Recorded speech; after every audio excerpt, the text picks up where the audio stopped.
কোনো একদিন এদেশের আকাশে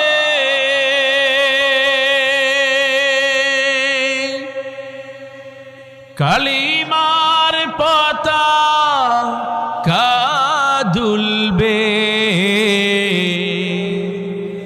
সেদিন সবাই খোদাই বিধান পে দুঃখ বেদনা ভুলবে। কোনো একদিন এদেশের আকাশে কালিমার পতাকা দুলবে, সেদিন সবাই খোদাই বিধান পে দুঃখ বেদনা ভুলবে। সেদিন আর রবে না হাহাকার, অন্যায় জুলুম অবিচার। আসসালামু আলাইকুম রহমতুল্লাহি ওবরাকাতুহু। আমাদের শ্রদ্ধাভাজন হোস্ট, আমাদের প্রিয় মাতৃভূমি বাংলাদেশে গণ্ডি ছাড়িয়ে গোটা পৃথিবীর মানচিত্রেই শ্রদ্ধেয় ডক্টর মাওলানা মিজানুর রহমান আজহারি ভাইয়ের আজকের এই আমন্ত্রণে আমরা যারা এখানে এসেছেন, আমরা প্রথমে আল্লাহ শুকরিয়া আদায় করি আলহামদুলিল্লাহ, যেরকম একটা বরকতপূর্ণ আয়োজনে আমাদেরকে আল্লাহ তাআলা শামিল হওয়ার তৌফিক দিয়েছেন। আমি দুটো ছোট কথা বলতে চাই, 2 মিনিটের কম সময় শেষ করতে পারলে আমার জন্য ভালো হবে। আমি যারাদের সাথে আমরা আজকে মিলিত হতে সুযোগ পেয়েছি, এটি বাংলাদেশের জন্য অত্যন্ত গৌরবের এবং অত্যন্ত মর্যাদার যে এরকম একটা সময় আমাদেরকে আল্লাহ তাআলা দয়া করে দান করেছেন। এখানে প্রায় সকলেই বলা যায় আমরা দীর্ঘ একটা সময় ভিন্ন রকম একটা পরিবেশে আমাদেরকে জীবন পার করতে হয়েছে। বিশেষ করে আমাদের শ্রদ্ধেয় হোস্ট আজকে যিনি, তাকে তো আসলে আমাদের এই প্রিয় মাতৃভূমিতে আমরা তো রাখতেই পারলাম না। আল্লাহ তাআলা আমাদেরকে এই সুযোগ দিয়েছেন। আবার আরেকবার অন্তরস্থল থেকে শুকরিয়া আদায় করছি আলহামদুলিল্লাহ। আল্লাহ যেন স্থায়ীভাবে আমাদের প্রিয় মাতৃভূমির জন্য প্রথমত এই সময়টাকে নেয়ামত হিসেবে বর্ধিত করে দেন।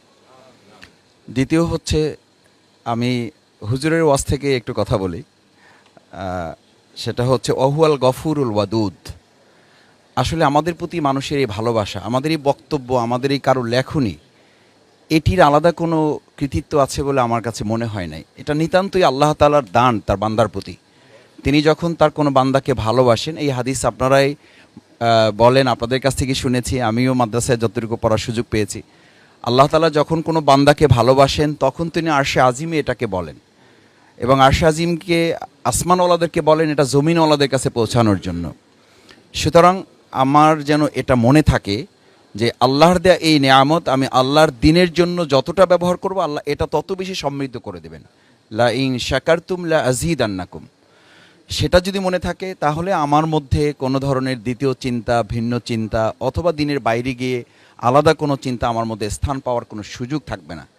শেষ কথা হচ্ছে, আমরা যারা আজকে এখানে একত্রিত হয়েছি, বাংলাদেশে ইসলামের দুটো কমপ্লিসিটি আছে। একটা কমপ্লিসিটি হচ্ছে ইসলাম যারা জানেন তারা, আমরা যারা প্রচার করি, আমরা ইসলামকে অ্যাড্রেস করার ক্ষেত্রে সাধারণ মানুষ যারা, তাদের মধ্যে অনেক ধরনের কমপ্লিসিটি আছে, যাদের কাছে পাবলিকলি ইসলাম অ্যাড্রেস করার জন্য আমাদের আরও বেশি গবেষণার সুযোগ আছে। এবং সেটা শ্রদ্ধেয় ডক্টর মাওলানা মিজানুর রহমান আজহারি ভাই, আমার বোধহয় তিনি আমাদের এখন শিক্ষক হিসেবে ভূমিকা পালন করছেন এবং আমাদের শেখারও সুযোগ আছে, আমরা শেখার চেষ্টা করছি।